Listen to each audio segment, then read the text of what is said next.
Have you ever been judged just because of how you look? Imagine this: you've bought a first-class ticket, arrived early, taken your seat, and just a few minutes later, someone walks up and says, "I'm sorry, sir. This seat isn't for you." Not because you did anything wrong, but simply because they can't believe someone like you belongs there. That's exactly what happened to Ethan Miles, a black businessman dressed in a simple jacket, when he boarded a SkyNova Airlines flight that morning. Within just 45 minutes, that quiet first-class cabin would explode into chaos.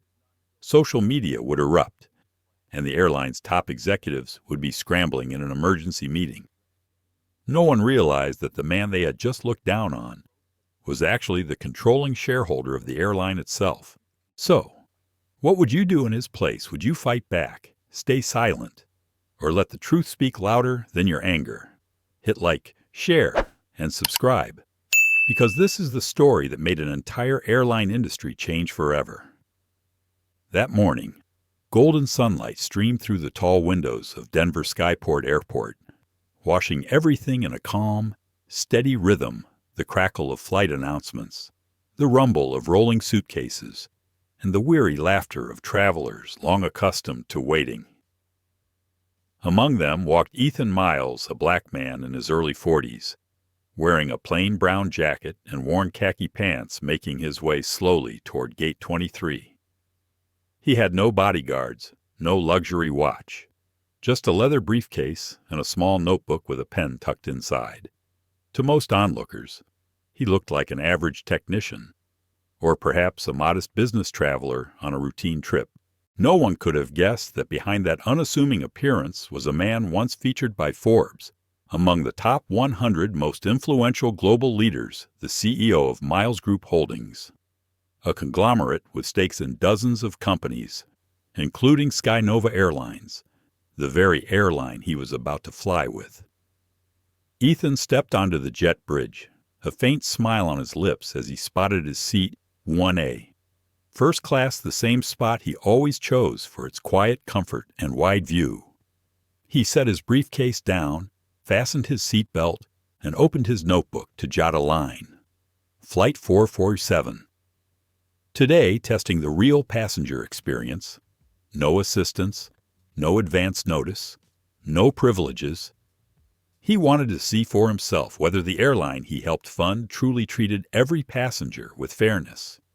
He had no idea that within minutes, that quiet experiment would turn into the greatest test of his life. A polite but frosty voice broke the calm. "Excuse me, sir.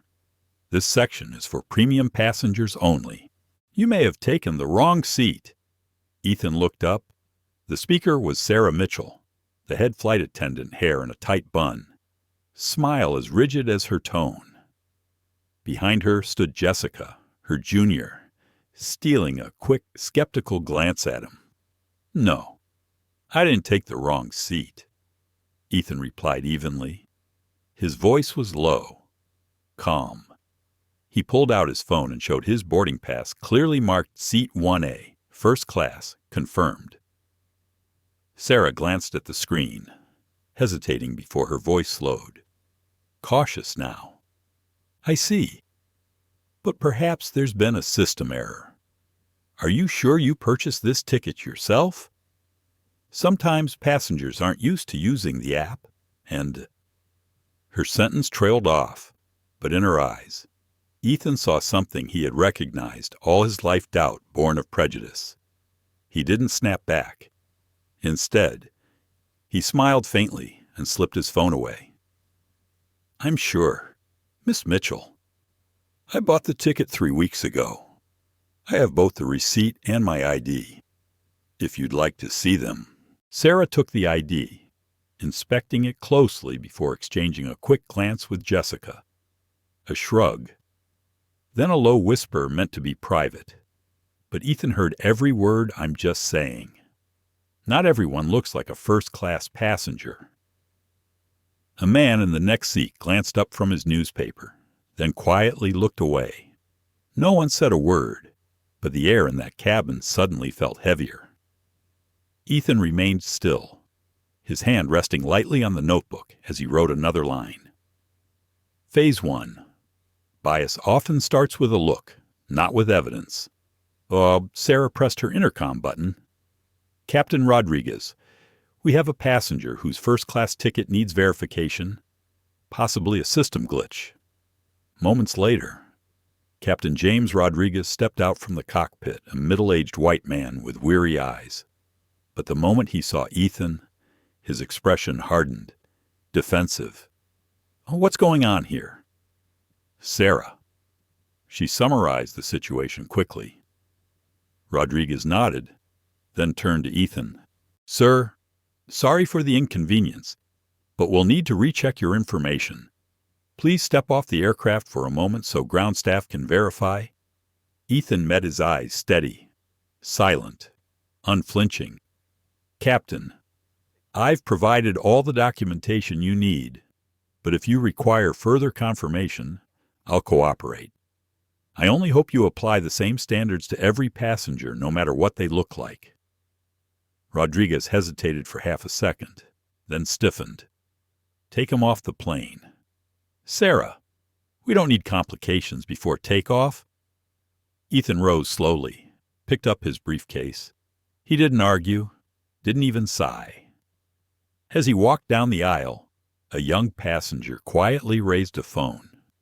Recording. A sticker on his suitcase caught the light, Sky Witness Live.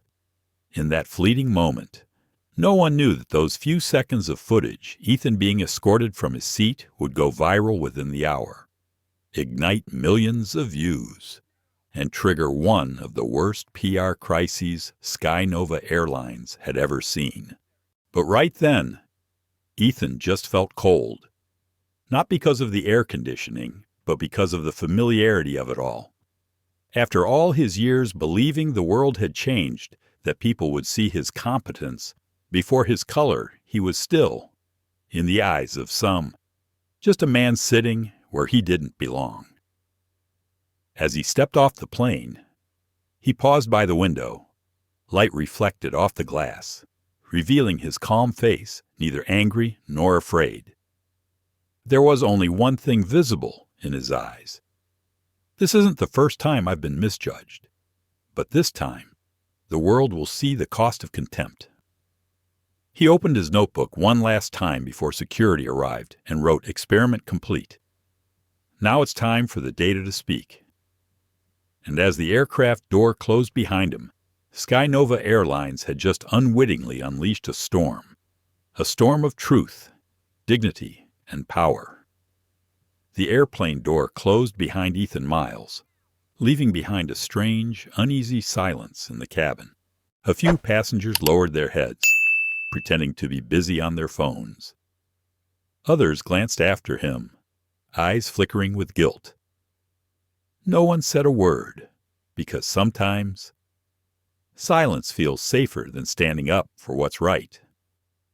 But out there, in the narrow jet bridge, Ethan had no idea that a phone was still recording. The travel vlogger behind the handle, Sky Witness Live, had started a live stream the moment he saw the flight attendant ask Ethan to leave his seat. The camera shook slightly as a whispering voice filled the stream. You guys seeing this? He showed his ticket seat, 1A, first class, but they still don't believe him. Just because he doesn't look like someone who belongs there. At first, only a few dozen people were watching. But when Sarah Mitchell returned, her voice clipped and full of quiet condescension, the numbers began to climb. I just want to make sure everyone is sitting where they belong, she said, forcing a smile toward another passenger. Sometimes, online booking errors cause confusion. I'm sure he just isn't used to our premium app. The words, meant to sound polite, landed like a blade wrapped in silk. Sharp, subtle, cutting right through the quiet veneer of prejudice. The comments started to pour in. No way she just said that. This is blatant racism, and he's still so calm I'd have lost it. Meanwhile, Ethan stood outside, waiting patiently as airport security verified his ticket. He had no idea that the live stream was surging by the second. Back inside, Sarah and Jessica resumed their duties, still unaware that every glance, every whisper was being watched by thousands. Jessica leaned closer, whispering, "Sarah, you really think he bought that ticket?" Sarah shrugged, her tone laced with quiet arrogance. "Who knows? Look at him. Probably booked the wrong class on some discount site. People like that don't usually know the premium zone." Every word, every smirk captured in crystal clarity. Within minutes, the live stream hit 50,000 viewers, then began trending with a new hashtag, SkyNova discrimination. The mood in the cabin shifted. An older woman, Dr. Patricia Voss, seated in 2C, set down her coffee cup and looked up. Her voice was calm, but steady as stone. "You know, I've flown SkyNova for nearly 20 years, and I've never seen anyone asked to leave their seat just because someone thinks they don't belong there." Sarah forced a brittle smile. "We're just following company policy." "Ma'am, Dr. Voss tilted her head slightly, her words slicing through the air. "Sometimes people use policy to hide what they truly believe." A few passengers nodded silently. "Online," comments exploded. "Who is that woman? I love her already." They needed to hear that. Everyone did. Back in the security area, Ethan sat quietly. The guards had confirmed his ticket and ID were valid, but one of them said, "We still need our shift supervisor to approve before you can reboard." He checked his watch. 12 minutes had passed since they'd escorted him out. He opened his notebook again and wrote, "Insult isn't in the words themselves, but in the refusal to believe your truth." Inside the plane, murmurs grew louder. Some passengers began filming their own clips, sharing them with friends. One man muttered, "If he were just some regular guy, they wouldn't even bother to apologize." Sarah was starting to feel the tension. She tried to keep her professional smile, but her hands fidgeted, her voice trembled. Jessica leaned in again, whispering, "Sarah, the live stream. People are watching." Sarah froze. "What?" She glanced across the cabin, spotting the young vlogger holding his phone steady, the screen's light reflecting on his face. Sarah straightened her shoulders, forcing a laugh. "It's fine. Let them watch. We haven't done anything wrong." But deep down, she knew she had, because the wrongdoing wasn't in her actions. It was in the belief behind them. Outside, Ethan received his documents back. The shift supervisor, Janet Williams, stepped forward, voice clipped and cold. "You may reboard, sir, but first class is full now. We can only offer you a seat in economy." Ethan lifted his gaze, calm but piercing. "Why should I move from the seat I paid for?" Janet replied mechanically. "We're just following procedure, sir." Ethan gave a small nod. He knew there was no such procedure. It was nothing more than a shield for those unwilling to admit they were wrong. Far away, the live stream viewers watched it all unfold in real time. Comments flooded the chat. "Unbelievable. This man's calm is unreal. I'd be screaming. Who is he? He looks like someone who knows exactly what he's doing." Ethan didn't scream. He simply turned toward the camera, his voice low, steady, each word deliberate. "Don't worry. I'm still here, and I'm documenting everything." His tone wasn't angry. It didn't need to be. It carried the weight of quiet authority, like a declaration that required no shouting. The video hit 300,000 live viewers within minutes. From that moment on, it stopped being just a story about racial discrimination. It became a story about how one man chose to face humiliation with intelligence, dignity, and restraint. And yet, This was only the beginning, because just a few minutes later, when a call came through from SkyNova headquarters, everyone who had smirked, whispered, or looked away would soon realize they had just lit the biggest fire of their careers at Denver Skyport Airport, amid the steady rhythm of rolling luggage and boarding calls. Ethan Miles sat quietly on a row of waiting seats. He glanced at his watch, 9:23. Flight 447 of SkyNova Airlines should have departed 5 minutes ago.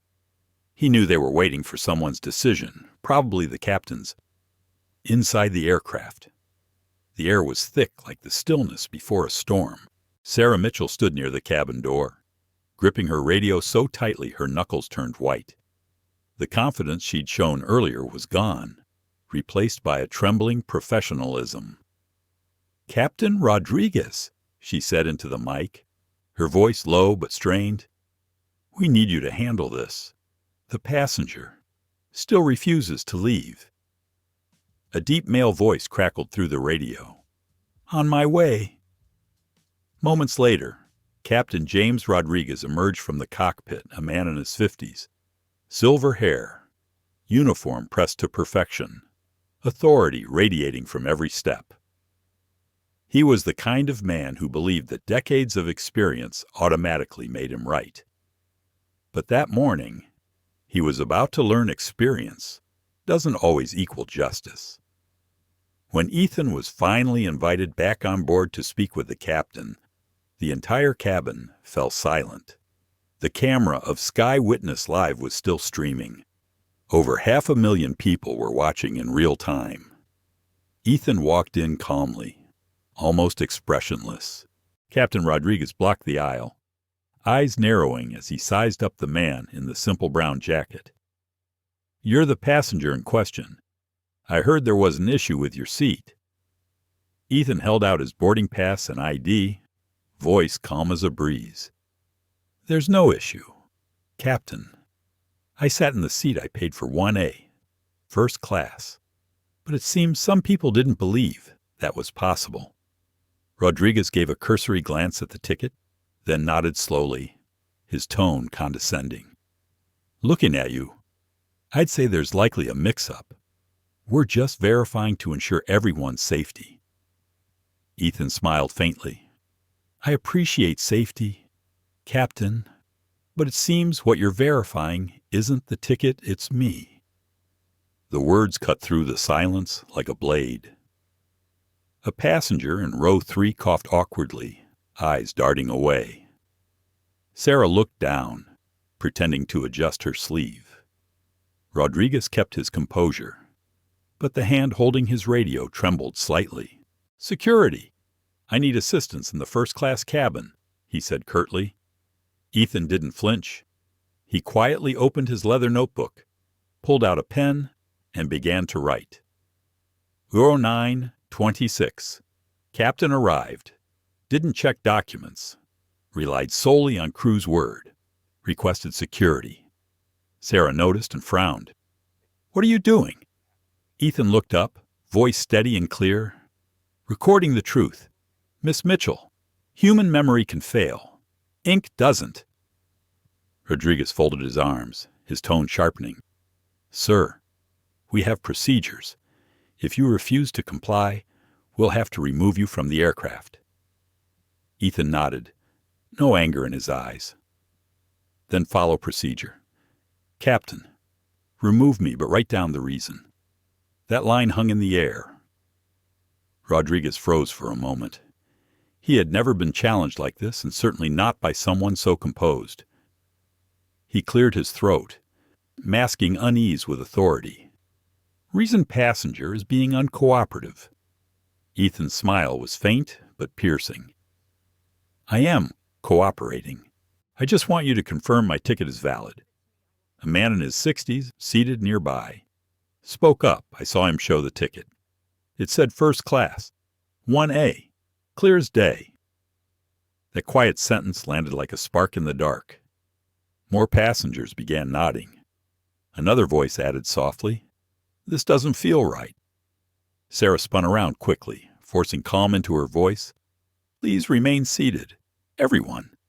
The situation is under control." But it wasn't. The situation had spiraled beyond her control. The live stream had surpassed 900,000 viewers. Comments flooded in classic example of bias behind authority.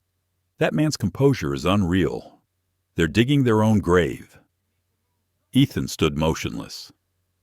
The sunlight streaming through the window framed his face, serene yet powerful, calm but unyielding. He didn't need to raise his voice. His silence had already become his protest.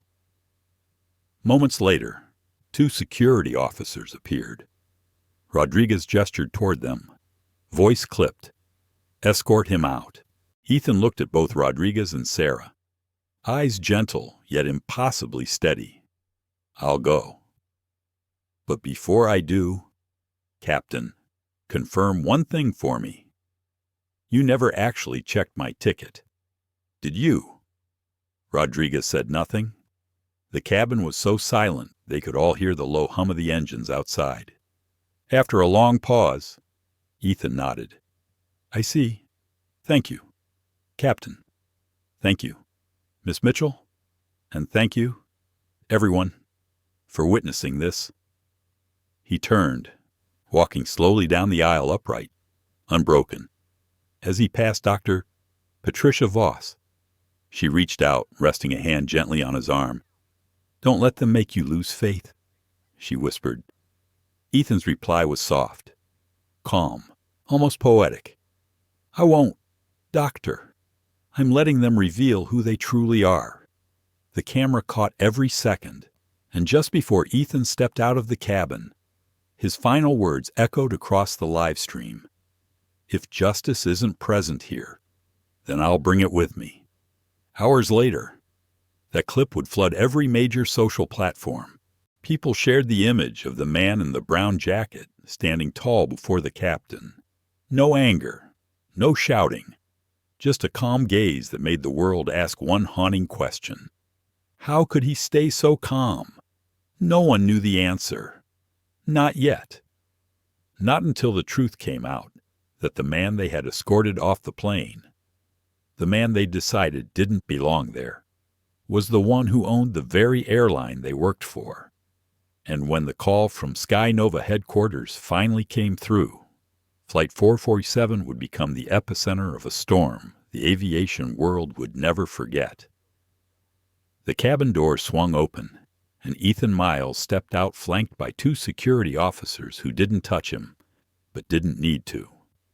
Their posture set at all hands resting near their belts, forming a quiet corridor of intimidation. To anyone watching, the message was clear. This man was being treated like a potential threat, not because he'd done anything wrong, but because he dared to challenge unfairness. Inside the plane, tension hummed like a wire pulled too tight. Captain James Rodriguez stood at the front, his expression a mix of authority and confusion. He wasn't sure anymore if what he was doing was right or just routine. Sarah Mitchell kept her head low, avoiding the passengers' eyes, while Jessica Lane gripped her service manual so tightly her knuckles whitened. And then, something none of them expected happened. A calm, firm voice rose from seat 2C. "Excuse me, but this isn't right." All heads turned. It was Dr. Patricia Voss, the silver-haired woman with steady eyes and a quiet authority that silenced the entire cabin. She stood, her voice clear but unhurried, every word landing like a moral verdict. "I saw everything. That man showed his ticket, his ID. He did nothing wrong. And yet, you forced him to leave." Rodriguez froze. Sarah started to respond, but Dr. Voss raised a hand. "Don't tell me this is procedure. I'm a doctor. I know when people use the word procedure to hide their prejudice." The cabin fell completely silent. A young man in row 3 nodded. "She's right. I saw it too." He showed his ticket. A middle-aged businessman added quietly, "And he was more polite than half the crew on this plane." There was no reason to remove him. Ethan, standing near the door, heard it all. He didn't turn back, just lowered his head slightly, as if to thank them in silence. The Sky Witness live stream was still rolling. 1.2 million people were now watching, the chat exploding with emotion. They're standing up for him, I'm crying. That silver-haired woman is incredible. This is why the world needs people brave enough to say what's right. Sarah's composure cracked. Her voice trembled as she tried to regain order. Everyone, please sit down so we can handle the situation properly. But Dr. Voss took a step forward, calm but unyielding. Handle what you made up your mind before checking a single fact. You turned this first-class cabin into a place where a person's worth is measured by the color of their skin. Jessica looked down. Rodriguez exhaled deeply, the weight of shame pressing on him. Somewhere in the cabin, someone began to cry softly, the kind of tears that come when people realize they've just witnessed injustice and said nothing. Ethan finally turned, his eyes meeting Dr. Voss's. Thank you, he said quietly, his voice steady. I'll be fine. Sometimes watching people reveal who they truly are is a gift in itself. Dr. Voss gave a sad smile. No one deserves to be treated that way. Ethan, he nodded, eyes warm, then turned to the security officers. Let's go. He didn't resist, didn't argue, but every step he took down that aisle cut deep into the pride of the airline. And online, the image of that calm man walking between two guards while a cabin full of passengers looked on in shame spread like wildfire. Minutes later, Dr. Voss pulled out her phone. She opened her email app, typed a short message, and hit send. Subject: I was a witness on Flight 447. I'm willing to testify. The young passenger beside her whispered, That was brave of you. She smiled faintly. No, I'm just tired of staying silent. That single sentence would later be quoted thousands of times online, a symbol of the moment ordinary people decided to stand up. Out in the terminal, Ethan was subjected to yet another verification. He handed over his papers, ticket, and receipt again. The security officers exchanged uneasy looks. Mr. Miles, one said slowly, there's no issue in the system. Your ticket is perfectly valid. Ethan simply nodded. I know. He unlocked his phone. The live stream was still running now, over 2 million viewers. They had seen everything: the suspicion, the removal, the so-called verification. And at the top of the furious comments section, one message was pinned. He didn't yell. He didn't insult anyone. He just let the truth speak for itself. That's real strength. When the guards finally walked away, Ethan stood alone, gazing out at the runway. The SkyNova jet still hadn't taken off. He exhaled, opened his leather notebook, and wrote, When one person speaks, we call it courage. When many stand together, we call it a beginning. He closed the book and walked away, his footsteps quiet but resolute. Inside the plane, Dr. Voss looked through the window, watching his figure grow smaller. Something in his calm demeanor told her this story was far from over.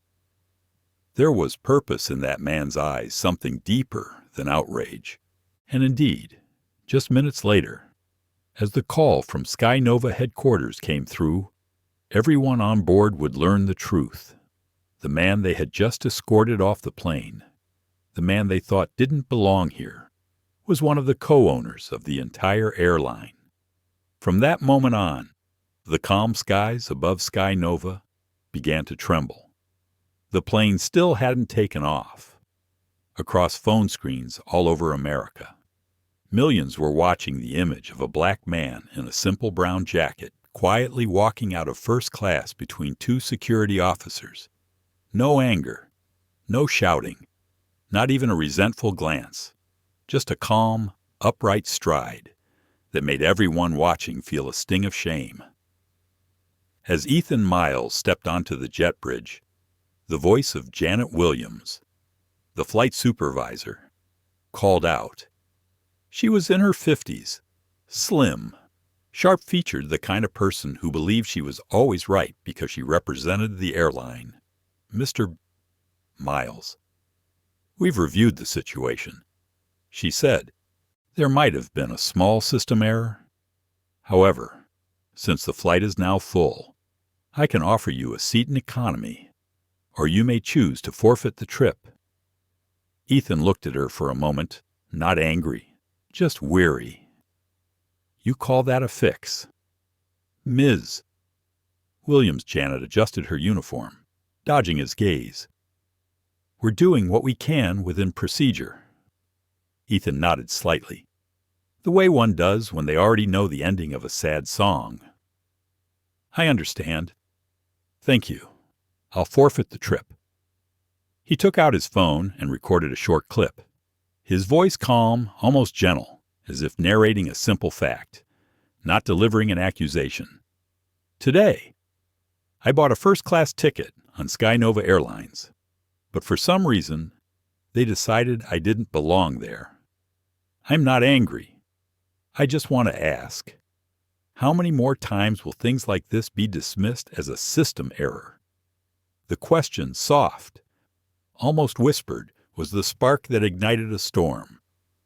Within minutes, the Sky Witness livestream had hit 4 million views. The hashtag #SkyNovaDiscrimination flooded Twitter, Facebook, and TikTok. Independent blogs and major news outlets began reposting the clip. A host on the morning line said it best. The story isn't that a passenger was removed. It's that he stayed calm, documented every detail like he knew this was going to mean something far bigger than himself. Back at Denver Skyport, a crowd was gathering near Ethan. A young airline employee quietly handed him a bottle of water. Sir, I'm sorry. I saw everything. Ethan took the bottle, nodding kindly. It's all right. Sometimes the best thing we can do is simply not stay silent. He sat near the window, watching the runway where SkyNova Flight 447 had just been officially delayed for technical reasons. He knew the truth. The reason wasn't technical. It was public outrage.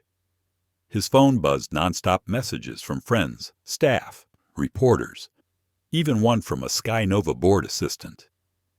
Then a text appeared from an unknown number. Mr. Miles, this is Olivia Grant, CEO of SkyNova. We need to speak immediately. The situation is out of control. Ethan didn't respond. He just gave a faint smile, opened his leather notebook, and wrote, When a system is built on arrogance, even one grain of truth can bring it down. Meanwhile, in SkyNova's Chicago headquarters, chaos reigned. On the giant internal dashboard, the company's stock graph was nosediving. Phones rang nonstop.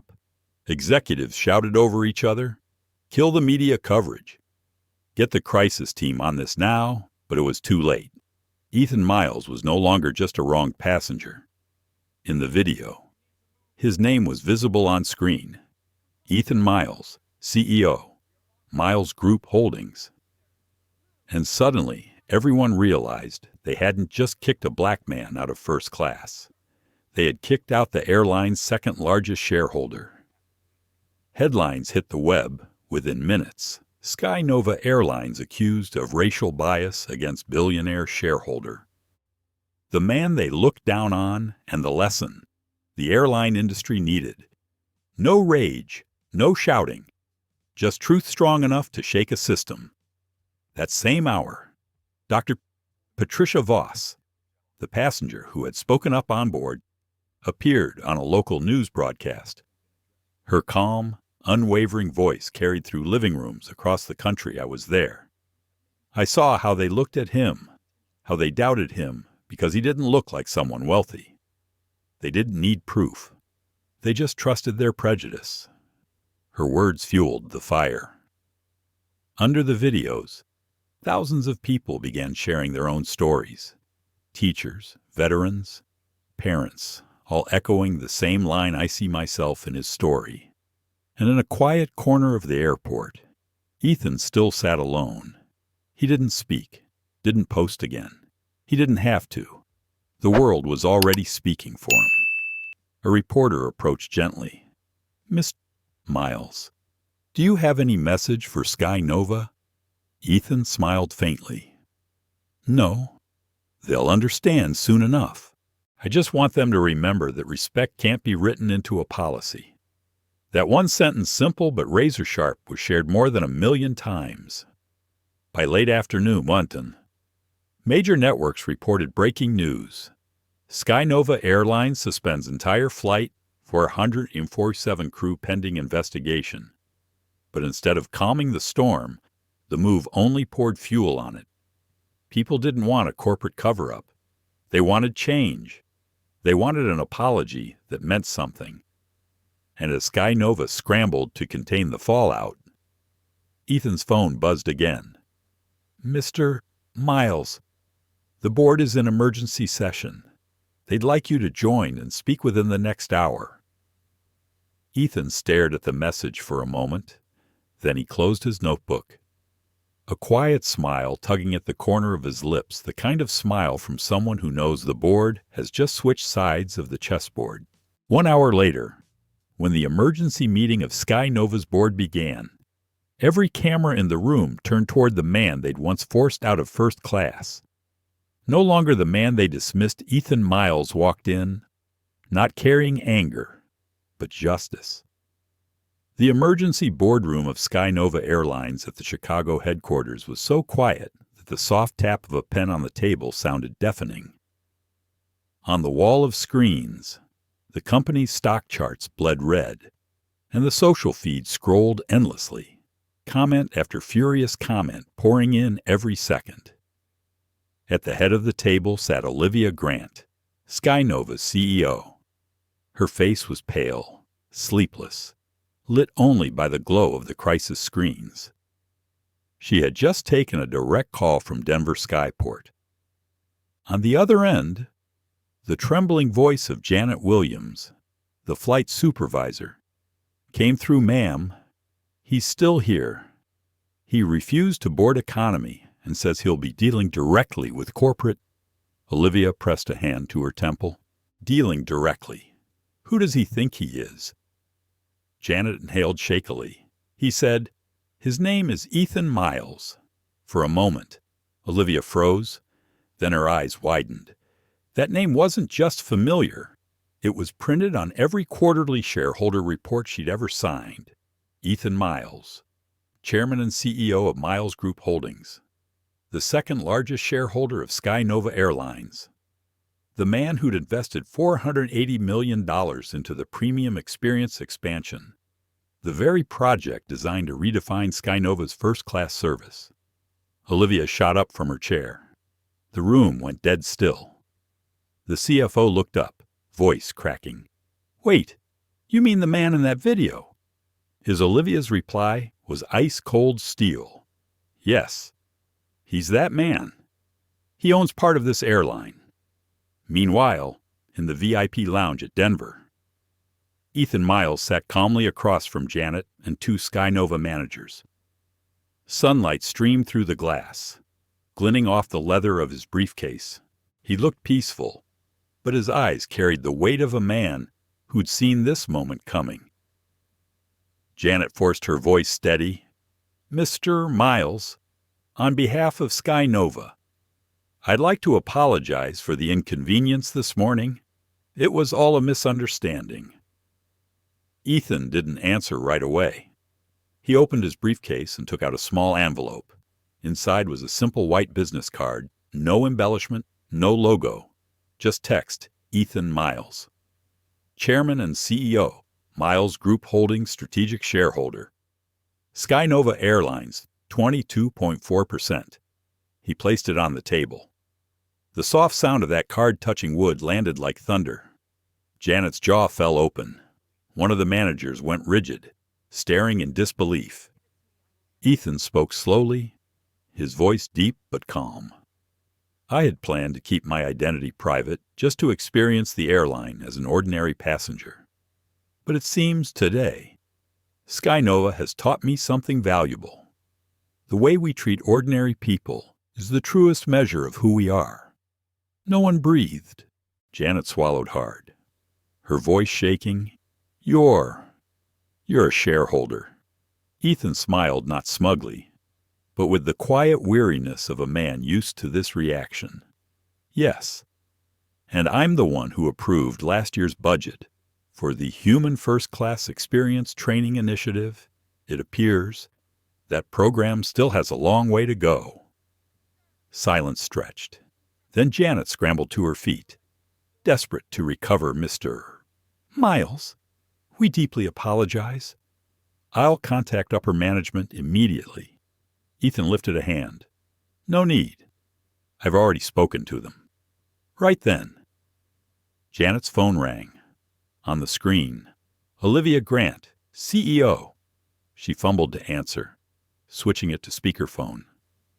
Olivia's voice came through, tight but controlled. Janet, put me on with Mr. Miles. Ethan leaned forward, pressed the speaker closer. I'm here. Olivia. She took a shaky breath. Ethan, I don't know what to say except I'm sorry. This has gone global. The stock's falling, and Ethan interrupted gently. I'm not worried about stock prices. I'm worried about culture. SkyNova won't collapse because of a PR crisis. It'll collapse because of attitude. You, of all people, understand that. There was silence on the line. Then Olivia said quietly, I want to see you. Right now. Ethan nodded. I'll come. But leave the press where they are.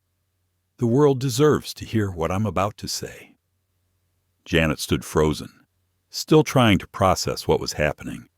Her voice quivered. I didn't know who you really were. Ethan looked straight at her, tone calm, but cutting. This morning, I was just the man you didn't believe deserved to sit in first class. Now, I'm the one deciding whether you still deserve to sit in that supervisor's chair. No shouting, no anger, just the quiet finality of truth. Within hours, the revelation of Ethan Miles's true identity exploded across international media. Photos of him sitting calmly during the confrontation filled screens worldwide, accompanied by headlines like the man kicked out of first class was actually the airline's co-owner. Black billionaire silently teaches SkyNova the price of respect. On national television, Dr. Patricia Voss was invited for an interview. She spoke steadily, her words echoing across the country. When he said, I'm documenting everything, I realized he wasn't just recording an incident. He was recording the face of prejudice itself. And she was right. That same evening, Ethan submitted his notes, every word, every timestamp, to the SkyNova board, attached to a report titled Respect, the Only Real Equity a Company Can Hold. From that moment on, the game changed. Ethan Miles was no longer the man humiliated at a boarding gate in Denver. He had become the man setting the terms for an entire corporation. And instead of revenge, he chose something far greater: reform, accountability, and justice. News of Ethan Miles's true identity spread like wildfire. That very morning, he had been just another passenger suspected of sitting in the wrong seat. By noon, his name was on every social media feed across the country. On Twitter, the hashtag #SkyNovaDiscrimination passed 10 million mentions. News outlets everywhere ran the same headline. Billionaire shareholder kicked out of first class from his own airline. In the VIP lounge at Denver Skyport, Ethan sat calmly in the eye of the storm, In front of him, his phone screen flashed with an incoming call. Olivia Grant, the CEO of SkyNova Airlines. He let it ring 3 times before answering. Her voice came fast and strained. "Ethan, my God, I just saw the news. Please tell me, is this real?" Ethan leaned back in his seat, his voice low and steady, each word deliberate, like a soft hammer striking wood. "Olivia, I think you're too smart to ask that. Yes, it's real. You can check the video if you like. The whole world already has." A long silence. Papers rustled faintly on her end. Then Olivia took a shaky breath. I can't believe this happened inside our own company. Can you tell me what's happening over there?" Ethan turned to the window. The runway shimmered in the midday sun, but the sky somehow felt heavier than ever. "What's happening?" he said quietly. "In short, I was doubted because my skin wasn't light enough, because my jacket wasn't fancy enough, and because they decided a man like me couldn't possibly afford first class.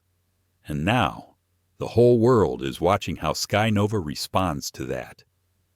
Another silence. The only sound was Olivia's quickened breathing. "Finally," she said, "our stocks dropped nearly 8% in 3 hours. Legal, PR, media, everyone's in chaos. Ethan, I need you to help me calm this down." "You know, if you say just a few words," Ethan interrupted. "Still calm, Olivia. I don't want to calm it down. I want people to see the fire, because it's been burning for years in the culture of this company." Her tone softened. "Almost pleading, I understand. But we can handle this internally. I'm sorry for what happened. Those employees will be suspended. But if you go public now, you could save this airline." Ethan smiled faintly, not bitterly, just with quiet sadness. "I'm not here to save an airline. Olivia, I'm here to save its humanity. If a company can't respect its customers, then no amount of rising stock will matter." This time, the pause was longer. Olivia realized she wasn't speaking to a shareholder or a partner anymore. She was speaking to the conscience of the entire corporation. Ethan's voice was calm but resolute. "I want you to do something. Call an emergency board meeting. Make it public. I'll join by video. Let's talk in front of everyone." Olivia blinked. "You want it live, Ethan? That's unprecedented. Then it's time to start." His tone wasn't loud, but it carried authority, the kind that comes not from power, but from moral certainty. He paused, then said, "Olivia, do you remember what I told you when I first invested in SkyNova? You said, 'An airline only truly soars when it respects everyone beneath its wings.'" Exactly. And today, those wings are torn. Olivia sighed deeply. "All right, I'll set it up. In 1 hour, the full board will be here. Are you sure you want to stream it live?" Ethan looked down at his leather notebook, filled with his meticulous notes from the morning times, names, actions, tone of voice, every line backed by evidence. He nodded. "I'm sure. The truth doesn't need to hide." When the call ended, Janet Williams sat frozen in the corner, her face pale. She whispered, "Oh my God, I insulted a co-owner of my own company." Ethan stood, gathering his things. "It's all right, Janet. I'm not angry. Anger only convinces others they were right. I just hope this leads to real..." He walked toward the door. Sunlight hit his face, and for a moment he didn't look like a businessman at all. He looked like a man carrying the quiet dignity of a generation that had learned when the world looks down on you. Let your composure speak louder than your fists. Outside, the airport's giant screens flashed a breaking headline. SkyNova Airlines confirms emergency meeting with shareholder Ethan Miles. After discrimination incident on Flight 447, people stopped to look. Many recognized the calm face from the morning's viral video, the man who had been humiliated, yet never lost his composure. An elderly white man near the ticket counter murmured, "That's the kind of man I want my grandson to learn about someday." Not because he's rich, but because he knows when to speak and when to stay silent. That single quote, caught on a live stream mic, would later go viral, and the internet began calling Ethan's composure the Miles manner, a way of facing injustice. Calm, clear, and fair. Meanwhile, in the Chicago boardroom, Olivia Grant stood before the cameras, adjusting her tie as her phone vibrated with a new alert from finance SkyNova stock, down 14% and still falling. She closed her eyes for a long breath. A technician stepped in. "The live stream's ready, ma'am. Mr. Ethan Miles is connected." Olivia squared her shoulders, muttered to herself, "All right. Ethan, time to show them what you really came here for." And as the screen flickered to life, the image of Ethan Miles appeared, the same calm smile, the same steady voice, but this time, he wasn't speaking to a few disrespectful employees. He was facing an entire board of power, ready to confront them with something they had avoided for too long, the truth. The emergency meeting of SkyNova Airlines began at 3 p.m., broadcast live nationwide. Millions tuned in, not for spectacle, but to witness what happens when a man once dismissed as insignificant stands up to speak the truth. On the giant screen, Ethan Miles appeared. He sat in a bright, book-lined room, oak shelves reaching to the ceiling, soft light falling over the calm poise of a man used to thinking before speaking. His eyes were steady. His voice, low and resonant, carried the weight of conviction. "Thank you for inviting me." "Olivia," he began, "I know this isn't a pleasant meeting, but sometimes, to save a sinking ship, you have to dare to look into its flooded hull." Across the table in Chicago, Olivia Grant, SkyNova's CEO, sat surrounded by the company's top executives, legal, finance, HR, and PR. No one moved. The air itself seemed to tighten. Ethan tapped his tablet, projecting a document onto the screen. In the past year, SkyNova received 147 complaints related to discrimination, 43% higher than the industry average. Of those, 61% went unanswered, 29% were marked insufficient evidence, and most troubling of all, 100% of those who filed left the company within 6 months. Heads bowed. Someone exhaled sharply. Olivia rubbed her temples. Ethan continued, his tone steady like a surgeon cutting straight to the truth. "So I'm not here to complain. I'm here to remind you that SkyNova is more than an airline. It's a mirror of a nation that calls itself free, a place where every person deserves equal respect." What happened on Flight 447 wasn't an incident. It was a symptom of a deeper illness. Murmurs rippled across the room. Ethan looked directly into the camera. "I've read the shareholder charter. Article 12, Section 4. Material incident. Any act of racial, gender, or class discrimination, once verified, constitutes a breach affecting corporate integrity and shareholder value."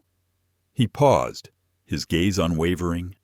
The light from the screen reflected across his face like a quiet flame. "Today, I'm invoking that clause." Olivia's head snapped up. No one had expected him to say it, not with that calm, deliberate certainty. There was no vengeance in his tone, only resolve. Ethan went on. "I'm calling for immediate action. 1. Terminate all personnel directly involved, including anyone who ignored or failed to verify the facts. 2. Launch company-wide bias awareness and respect culture training within 30 days. 3. Establish an anonymous third-party reporting system for workplace misconduct. 4. Create a diversity and inclusion fund of $500,000 to support victims of discrimination in the aviation industry. And finally, 5. A public apology. Not to me, but to every person ever made to feel small for simply being who they are. He leaned slightly forward, voice soft but firm.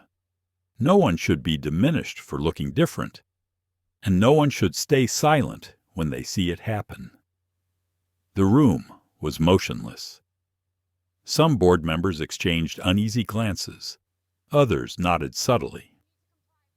Olivia's eyes met Ethan's through the screen, a mix of guilt and admiration.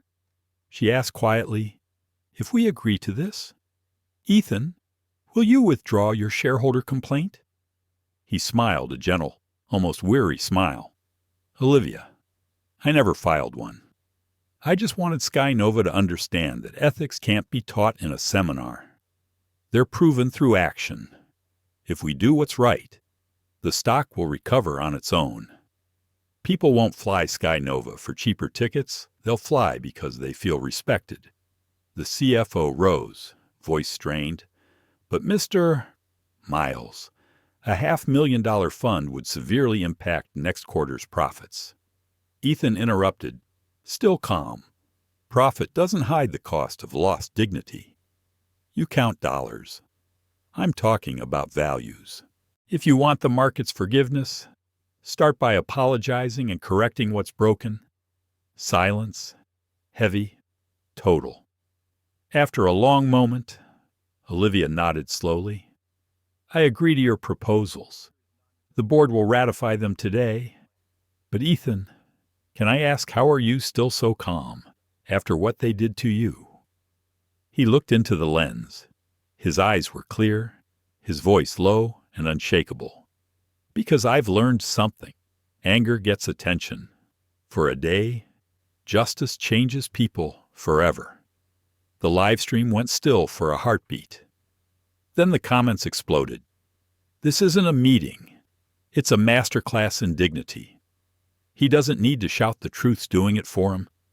First time I've seen someone turn humiliation into reform." Ethan's expression softened. "Olivia, I don't want SkyNova to fall. I want it to become a symbol of change. Don't fear the crisis, fear the silence. From today on, let SkyNova fly on the wings of fairness." Olivia's voice broke slightly. "Thank you. Ethan, you didn't just save this airline, you saved its soul." Ethan closed his notebook gently. "No, Olivia, I just reminded everyone sometimes, justice doesn't need thunder. It just needs one calm flame to keep burning." But Ethan wasn't finished. Just when everyone thought the meeting was over, he added one final condition, a condition that made the entire boardroom fall silent, because it didn't just confront the system, it confronted their conscience. The main boardroom of SkyNova Airlines in Chicago was packed. White light glared off the polished wood table, catching every tense expression around it. Everyone knew they weren't just sitting in a meeting. They were sitting in the court of public opinion. On the massive screen, Ethan Miles appeared from the Denver Skyport feed. No suit, no tie, just a white shirt with the sleeves neatly rolled, simple, unassuming. Yet the calm authority in his gaze silenced the entire room. He didn't begin with accusations. He began with a question. Can anyone here remember the last time SkyNova was mentioned by the public? For something positive. No one answered. Olivia Grant, the CEO, lowered her head, fingers laced tightly together. Ethan gave a faint, almost sad smile. "I asked because I just looked at the data. For the past 18 months, SkyNova has made headlines for two things: flight delays and complaints about staff behavior. And now today, we're back in the spotlight for discrimination." He paused, his eyes flicking toward the camera, his calm voice carrying the quiet gravity of a man unwilling to look away from the truth. We stand at a crossroads. Either keep denying the problem or start changing for real. Olivia looked up, her tone soft but clear. Ethan, we've held a preliminary vote. The board agrees to the conditions you proposed, but please help us understand why you believe this isn't just a few bad employees, but a deeper, systemic issue. Ethan nodded, tapped his tablet, and a series of red-dominated charts filled the screen. Because numbers don't lie, this is your HR data. Over the past year, SkyNova received 147 discrimination complaints, most from Black, Latino, and Asian employees. That's 43% higher than the industry average. A murmur swept the table. The HR director lowered her head, lips pressed tight. Ethan's voice stayed even. 61% of those cases were closed without independent review. 29% were marked insufficient evidence. And within 6 months, every single complainant left the company. The air thickened. Olivia shut her eyes for a moment. Ethan leaned slightly closer to the lens. This isn't just a customer service problem. It's a cultural one. When respect becomes a privilege instead of a shared value, that's when a company starts rotting from the inside out. A communications executive tried to diffuse the tension, forcing a polite smile. "Mr. Miles, you're being very direct. But you know, sometimes employees can be overly sensitive." Ethan looked up sharply, his tone still calm, but his words like ice.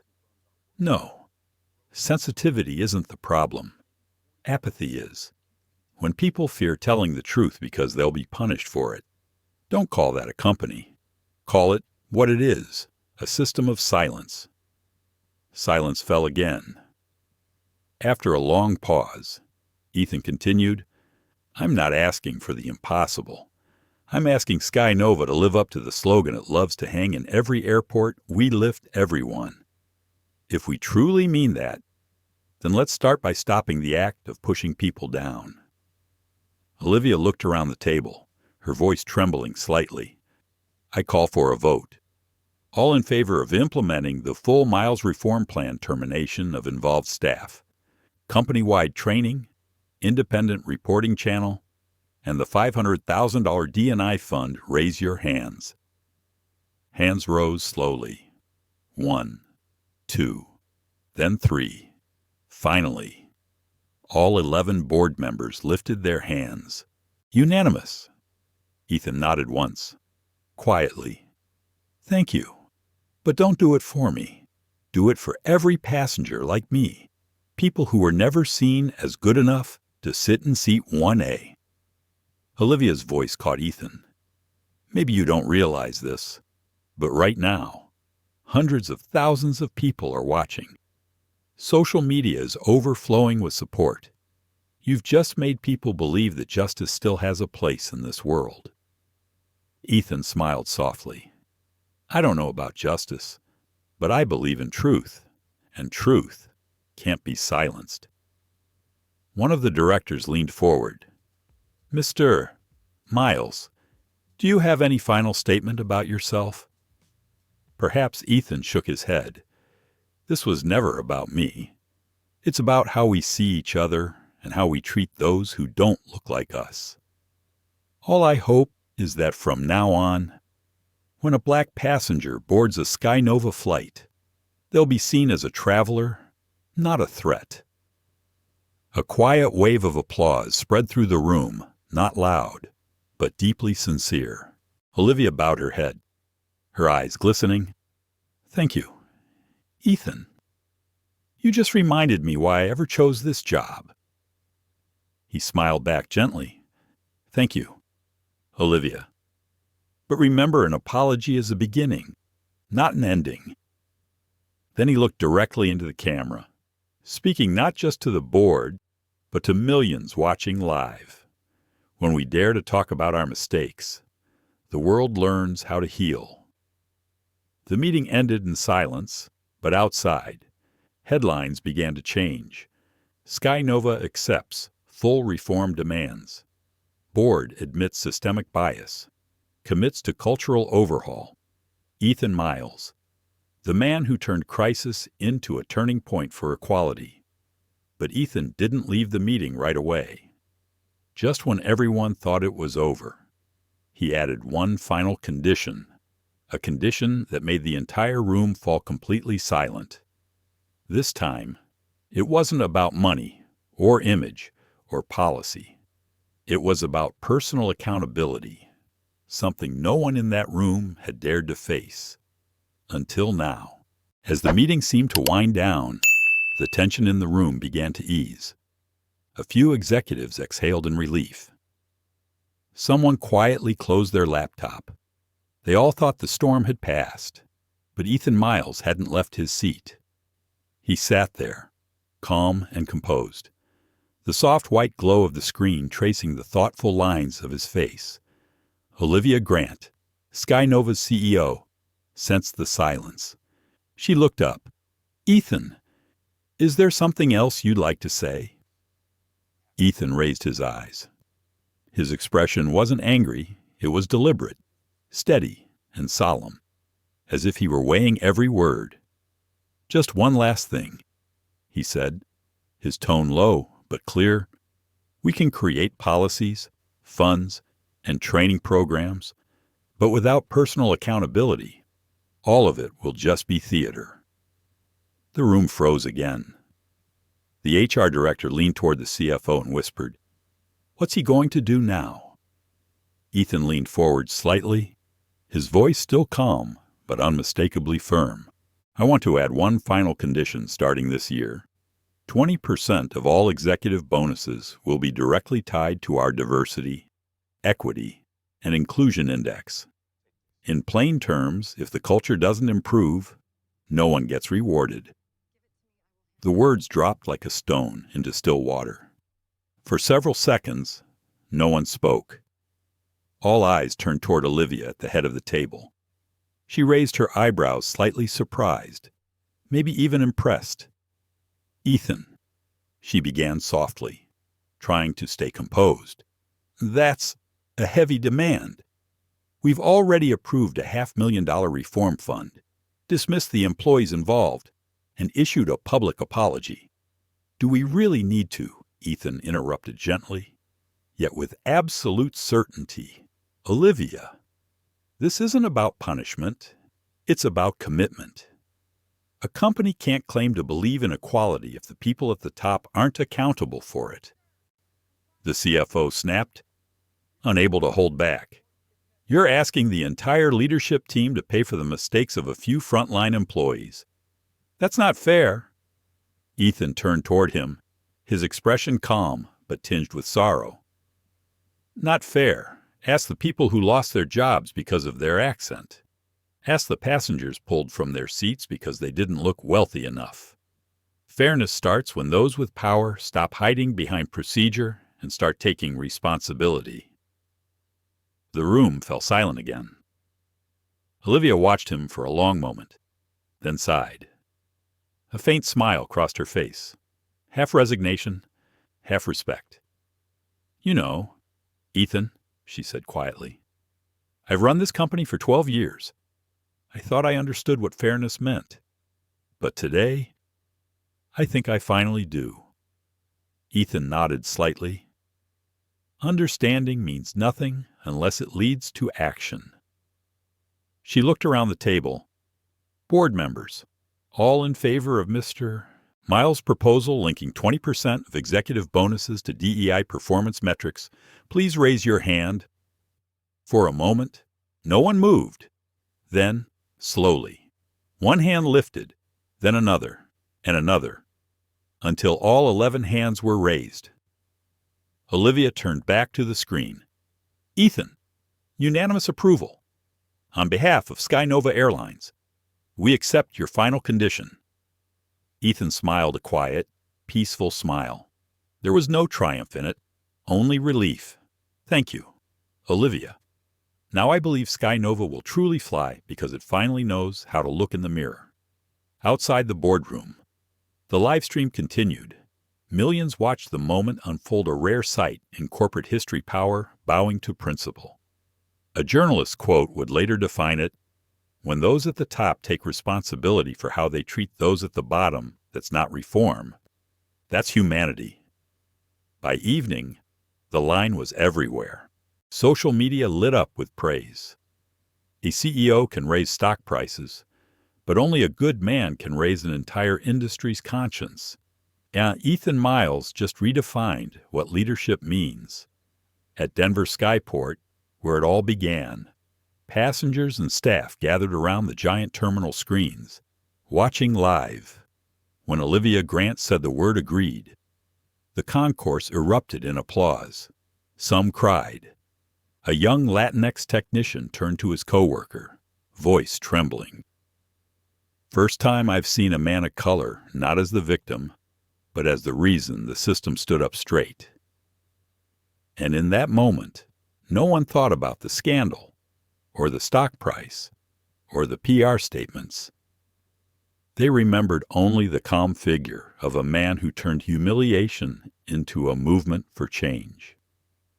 Ethan looked into the camera one last time, his tone steady and sincere. "We can't force people to respect us, but we can start by respecting ourselves and holding those in power to do the same." A moment of silence. Then Olivia placed her hand on the table and said softly, "On behalf of SkyNova Airlines, I apologize to you and to every passenger who's ever suffered injustice. And I thank you, Ethan, for reminding us that sometimes calm can be more powerful than revolution."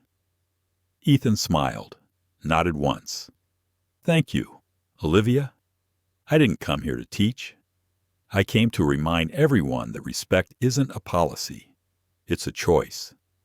3 days later, Ethan Miles's reforms became reality, and in a twist no one predicted, those very changes sent SkyNova's stock soaring again.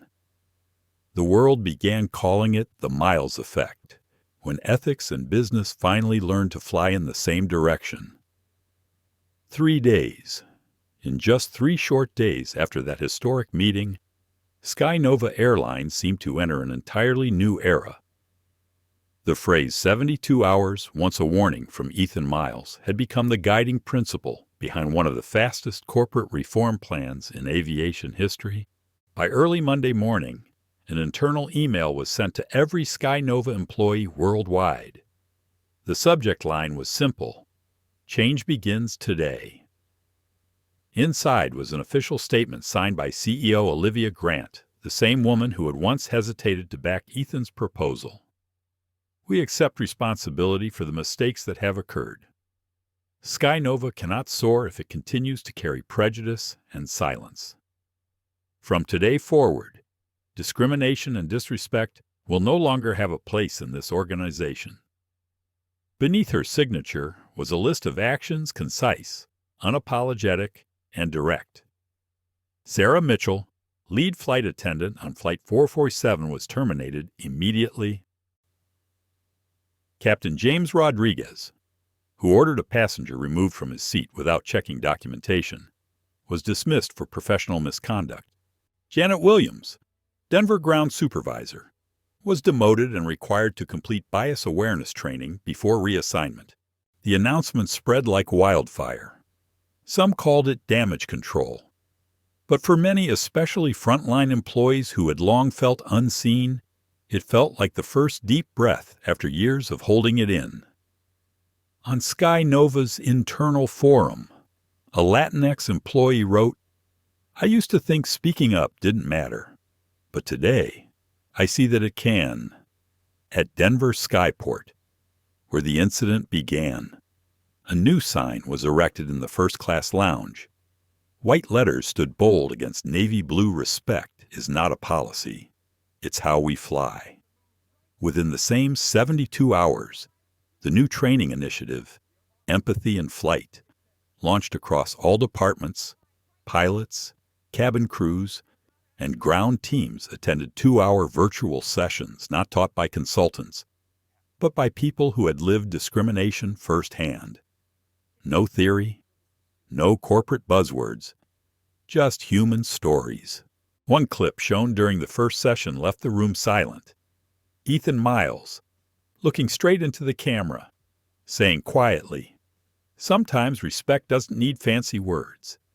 It only needs a look without judgment, without bias. Just one human seeing another." The anonymous reporting system Ethan had pushed for went live right on schedule.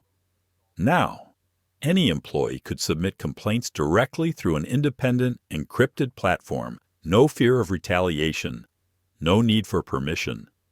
Within 24 hours, over 300 submissions arrived, not accusations, but confessions, quiet experiences, and hopes that someone might finally listen. One former employee wrote, "I left SkyNova 5 years ago because I never felt like I belonged. If this system had existed, then maybe I'd still be here." Reading that, Olivia Grant felt her eyes blur. She realized Ethan had been right all along. Change didn't need outrage or grand campaigns. It just needed sincerity. And then, the unthinkable happened. After 3 days of plummeting stock prices, SkyNova's shares surged 18% within 24 hours of announcing its reforms. Major investors coined a new term, the Miles effect. They said, "Ethics are becoming the new currency." One financial newspaper wrote, "SkyNova hasn't just saved its brand, it's redefining corporate value for the 21st century." By that evening, Ethan's image was everywhere, not as a rebel, but as a reminder of the simplest truth: respect. On day 3, Olivia hosted a company-wide meeting with over 20,000 employees joining online. She said, "I've learned something from Mr. Miles, that fairness doesn't begin with the powerless demanding it, but with the powerful holding themselves accountable. And I want to begin today."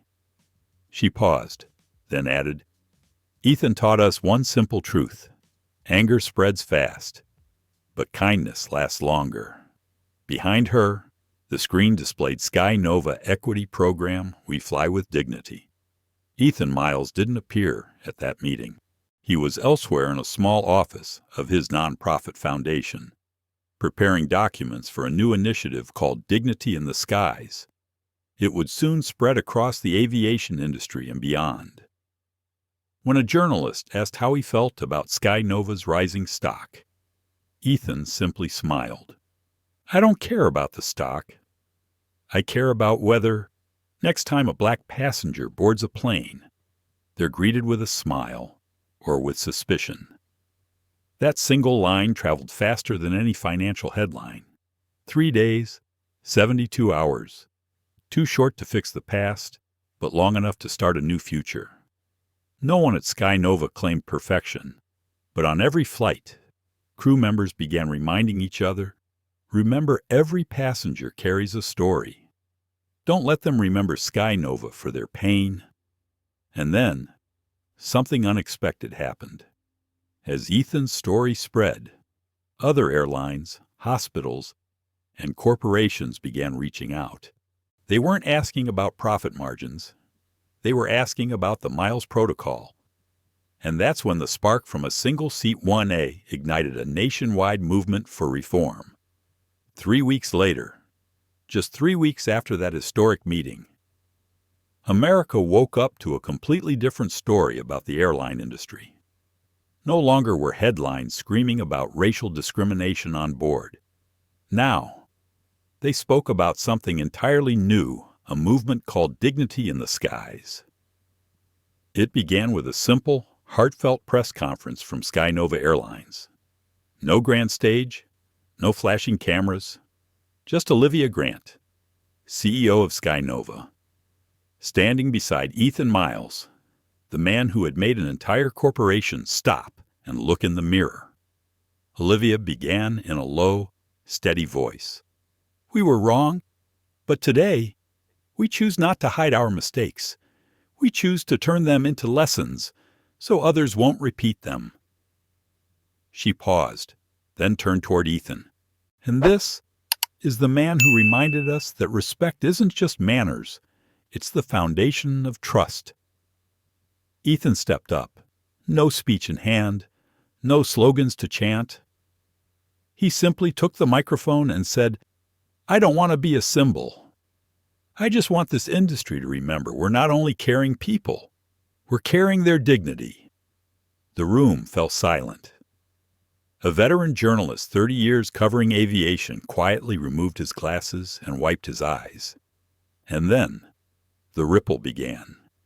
Within days, 6 other airlines, from legacy giants to budget carriers, reached out to SkyNova, asking to license the Dignity in the Skies framework, not because of PR pressure, but because they realized Ethan was right. When you combine ethics with enterprise, you create real change. Then came the numbers, and the numbers spoke louder than any statement.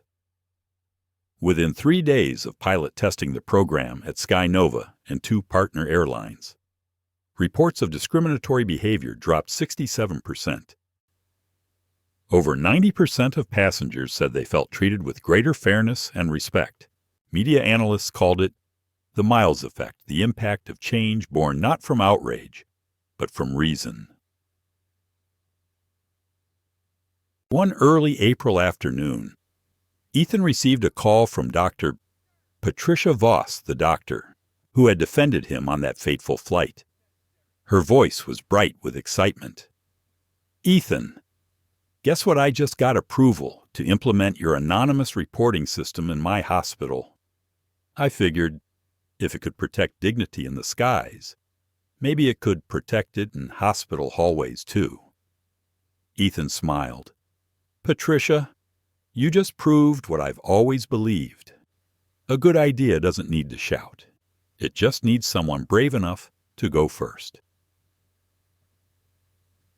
On social media, Dignity, the Skies began trending nationwide. But unlike other viral campaigns, it wasn't fueled by outrage or boycotts. It was fueled by kindness. Short videos surfaced. A white flight attendant helping an elderly black woman lift her bag into the overhead bin, smiling as she said, "I learned this from our new training." A Latino captain posting a photo with his crew. Every flight is safer when everyone's treated with equal respect. They were small moments, quiet, genuine, yet they moved people across the country. For once, viewers didn't just see an airline changing, they saw a society healing. At SkyNova headquarters, Olivia sat in her office reading the new reports. She could hardly believe what she saw. Voluntary employee turnover had dropped 42%. Customer trust scores reached an all-time high. International investors called to congratulate her, saying SkyNova had redefined how business and ethics coexist. That evening, she sent Ethan a short email. Just 4 lines. "You once said justice doesn't need thunder, only someone calm enough to keep the flame. You were right, and now we'll keep that flame burning." Ethan read it, smiled faintly, and didn't reply. Because he knew when actions speak loud enough, gratitude doesn't need words. No. A week later, Ethan was invited to Washington, D.C. to speak before the National Transportation Committee about the program. But instead of sitting in the reserved guest of honor seat, he quietly chose a chair in the back row beside everyday airline staff. When his name was called, he walked up to the podium and said simply, "I don't stand here for SkyNova. I stand for everyone who's ever been dismissed yet still chose to stay respectful. If they can do that in silence, then we, the ones with power, have no excuse not to do more."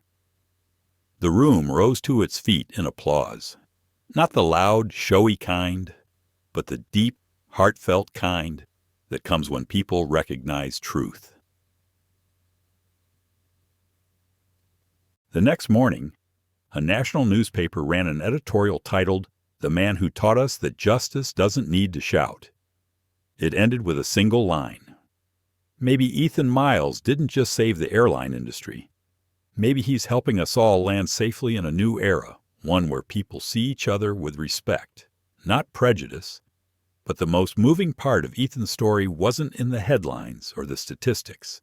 2 years later, when everyone thought the story was over, Ethan reappeared not as a CEO, but as a teacher, a mentor, planting seeds for the next generation, and that was the legacy he left behind.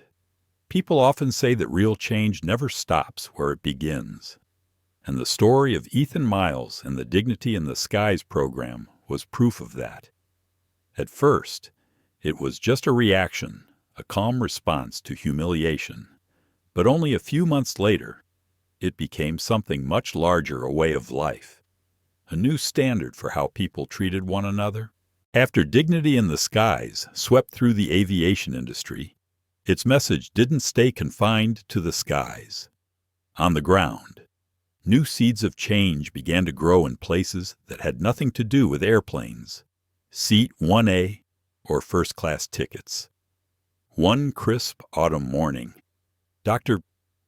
Patricia Voss, the doctor who had defended Ethan on that fateful flight, held a meeting at St. Helena Medical Center, where she served as chief executive officer.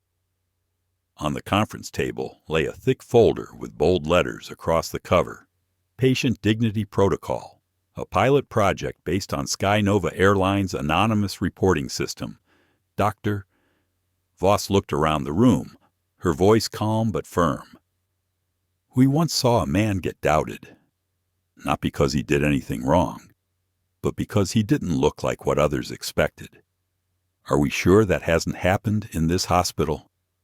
Silence filled the room. Eyes met. Recognition lingered in the air. She went on. We heal the body, but sometimes we wound the heart. If SkyNova could change human behavior at 30,000 feet, then surely we, the ones saving lives, can start right here. And so, the anonymous reporting model was introduced at St. Helena.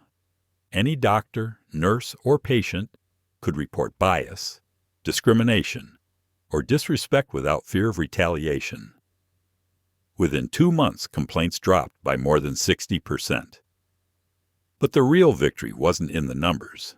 It was in the conversations that began to bloom. For the first time, discussions about fairness and dignity filled the hallways, meeting rooms, and even the little hospital cafe.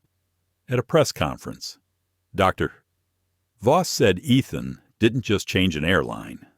He reminded us that respect is a universal language, whether you're in a cockpit or an emergency room.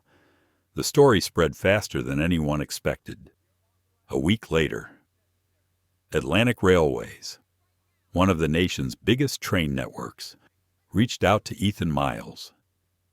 We'd like to bring the Miles Protocol to our rail employees nationwide. They told him that after watching his SkyNova video, hundreds of frontline workers had written in describing moments when passengers were treated poorly simply because of their accent, clothing, or skin color. Ethan refused any payment. He simply replied, "If you're truly serious, start by listening to the people who were once silenced." Then came the hotel industry. Horizon Suites, a hotel chain once caught in a discrimination lawsuit, decided to roll out a dignity training program for every employee. Their CEO said during a press briefing, "We're not changing because we fear being canceled. We're changing because every guest carries a piece of their world, and we want to be worthy of being part of that world." Within 6 months, more than 40 companies from railroads and shipping to banking and nonprofit organizations had joined the movement. The media called it the Miles Protocol, a code of ethics not written through commands or corporate memos, but through the lived experience of a man who was disrespected yet chose to answer with dignity. One respected newspaper described it like this: "The Miles Protocol didn't start with a slogan. It started with a look the way one person chooses to see another as human, not as a threat. Business schools began studying the movement as a case of ethical capitalism, and the media called Ethan the man who taught the world how to reclaim justice without shouting. Through it all, Ethan remained the same humble, private, and quietly driven. He declined commercial speaking tours, accepting only invitations where he believed his presence could plant another seed.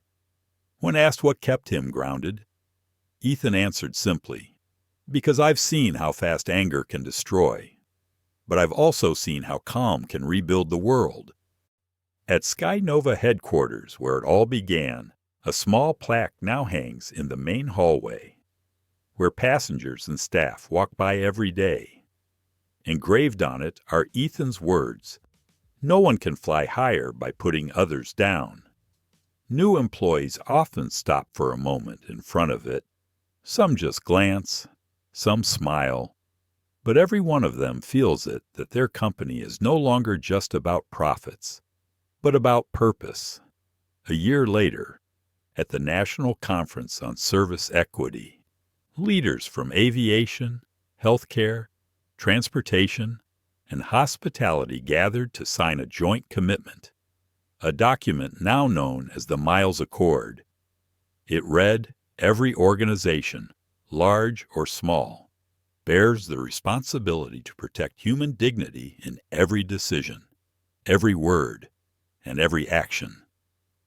And the man invited to witness that moment on stage was none other than Ethan Miles himself.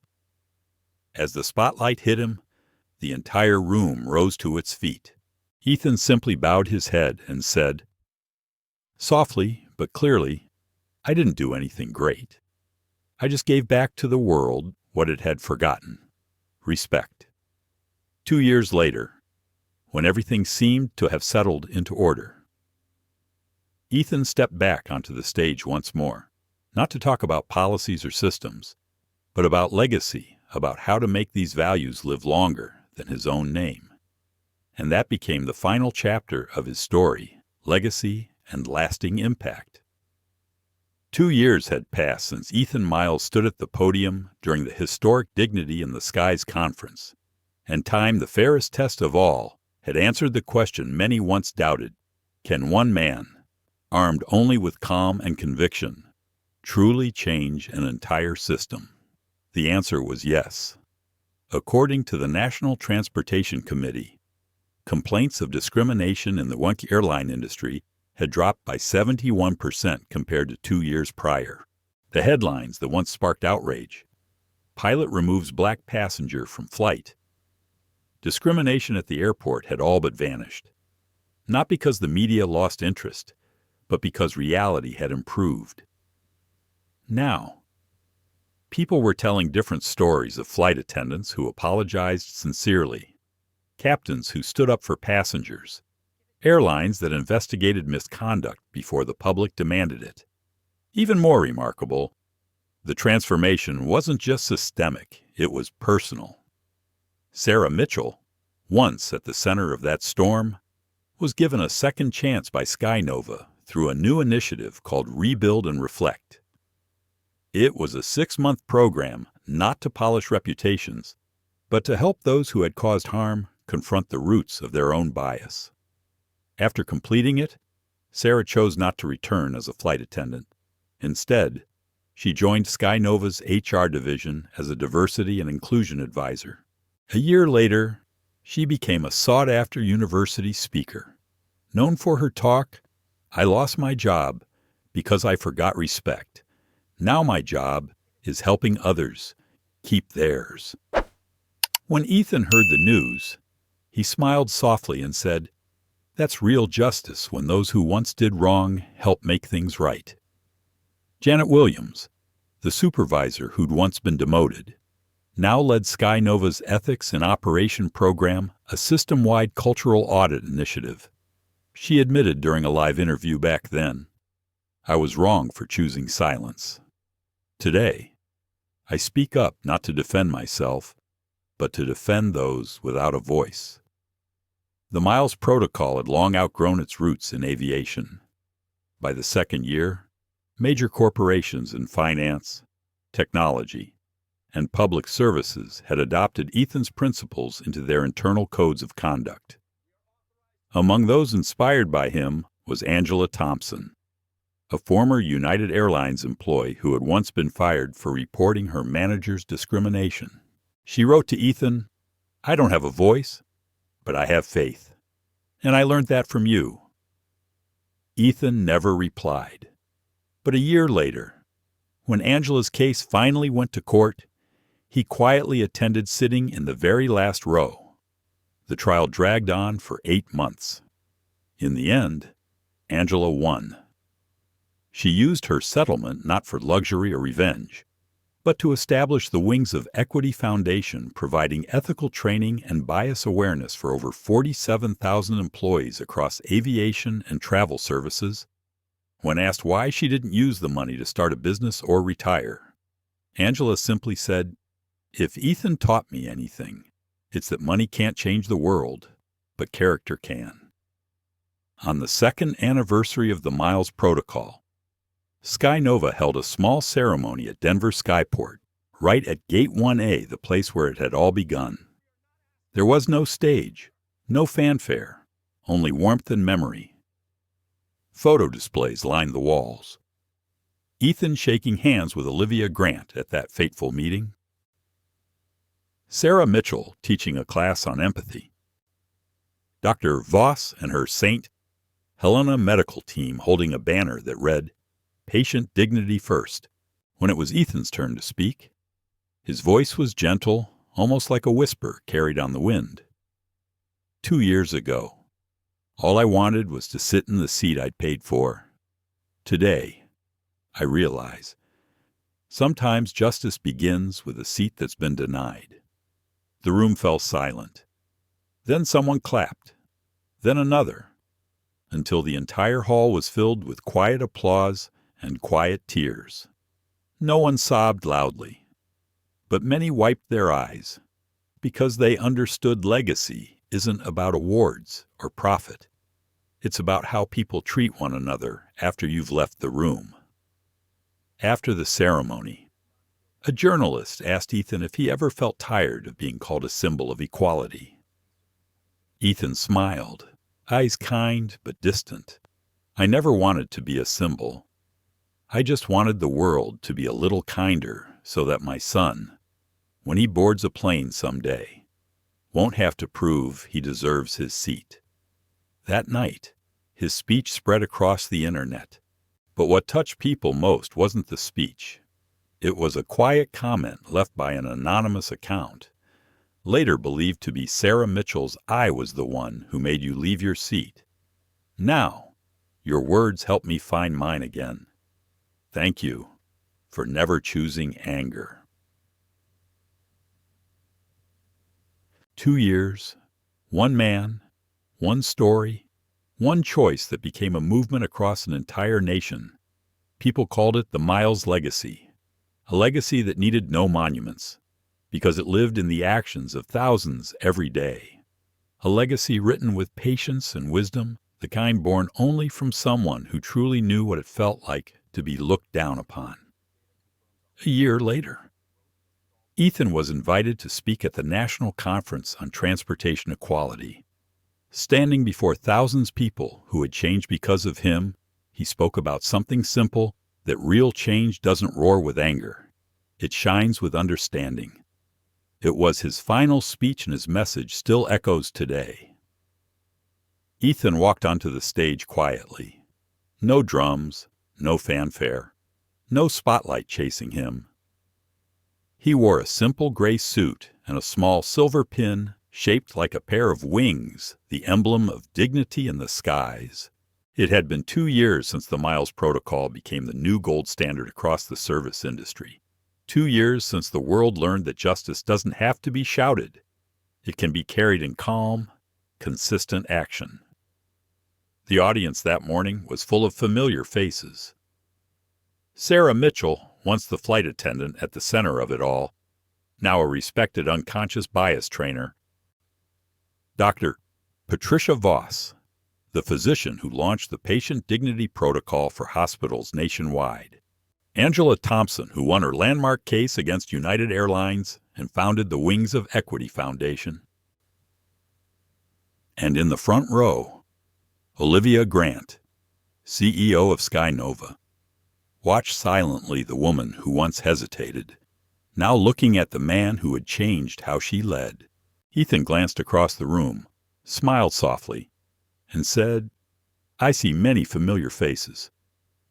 And that reminds me, we didn't just change an industry. We changed the way people treat one another." He paused.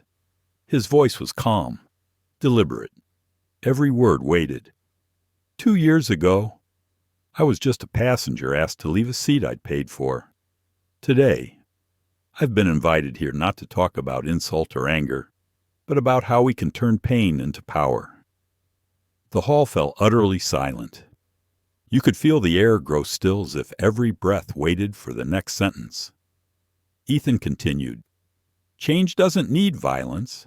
It needs documentation so truth can't be twisted. It needs leverage so justice isn't buried beneath authority. And above all, it needs systems thinking. So what we fix today doesn't break again tomorrow."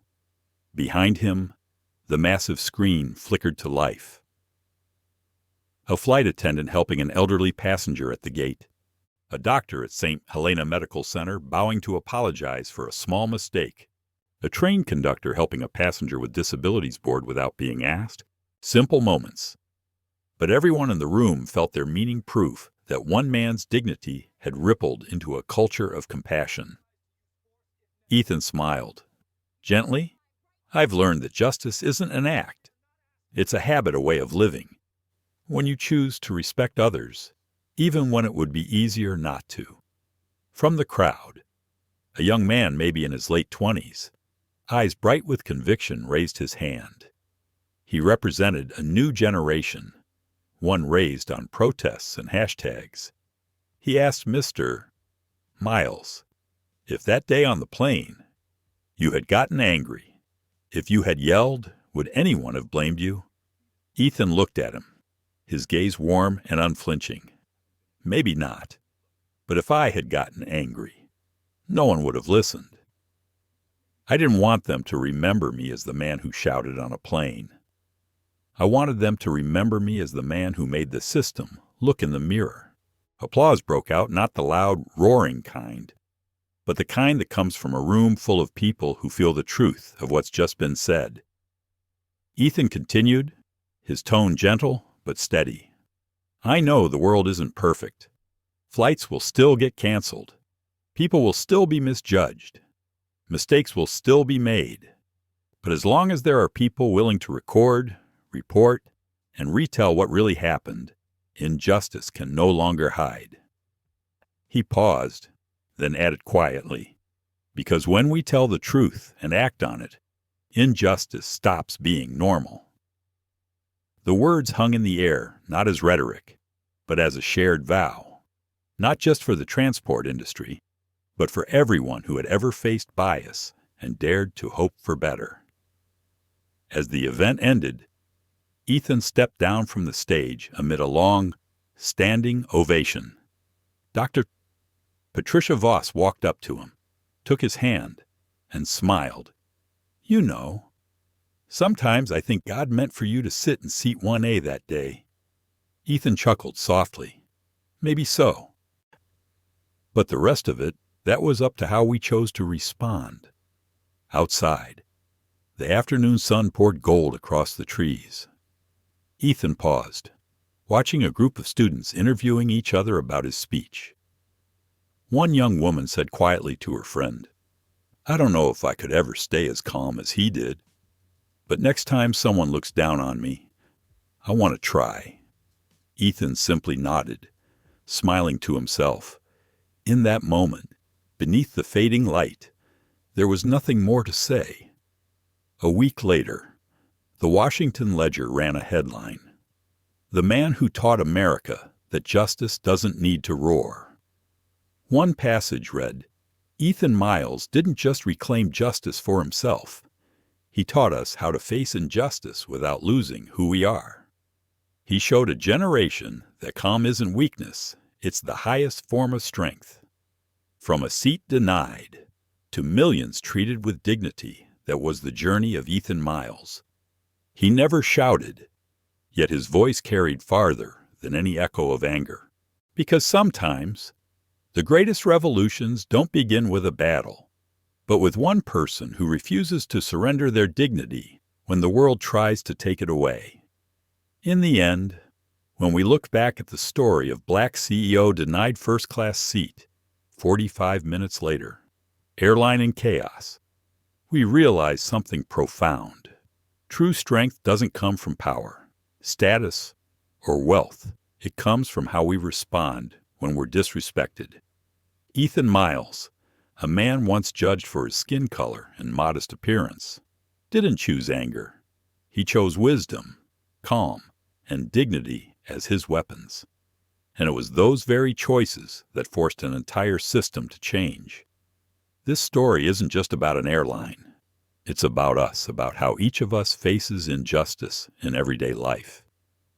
When we choose composure, when we record the truth and act with reason, we don't just protect ourselves, we open the door for justice to walk in. Because real change doesn't come from rage. It comes from discipline, clarity, and the strength to stay centered when the world tries to shake you. So if you've ever been looked down upon, remember this. You don't have to shout to be heard. Let your calm be the loudest voice in the room. Thank you for joining us on this journey, a journey of justice, dignity, and faith in humanity. If this story touched you, don't forget to like, share, and subscribe to our channel. So together, we can keep spreading stories that remind the world. In the end, wisdom always outshines prejudice.